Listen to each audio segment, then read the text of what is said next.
Valdecorvos podería ser a localización escollida para o novo edificio de emerxencias de Pontevedra. Ali o Concello conta cunha parcela de titularidade municipal de 9.500 metros cadrados. Porque é de titularidade municipal, a súa adquisición non necesitamos tramitar ningunha adquisición, nin cambiar ningún instrumento urbanístico, nin o plan xeral, nin utilizar ningún instrumento urbanístico para poder utilizala, co cal sería a máis viable e a máis idónea para poder construir o edificio de emerxencias, a de Valdecorvos. Esa é a que temos neste momento en riba da mesa.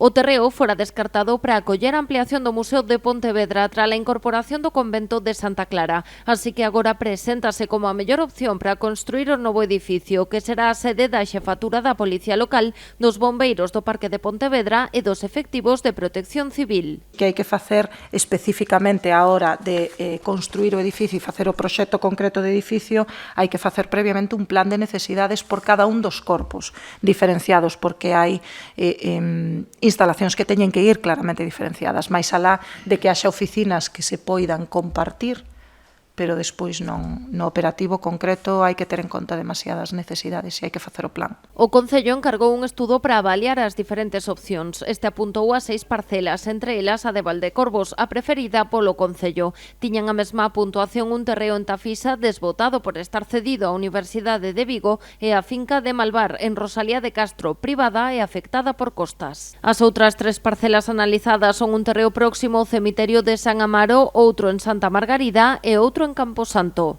Poder poñelo en marcha e construir este edificio, porque non é un proxecto calquera, ten moita dificultade e é un edificio complexo.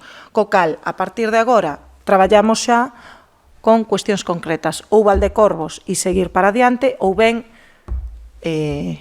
valorar outras opcións, instrumentos urbanísticos necesarios ou adquisición de parcelas privadas. Segundo o Vilaverde, a construción deste edificio trátase dun proxecto ambicioso que tardaría 2 ou 3 anos en poñerse en marcha. Agora o Concello abrirá un proceso de estudo cos axentes implicados de Policía Local, Bombeiros e Protección Civil, así como representantes sindicais dos corpos para avaliar as súas necesidades específicas.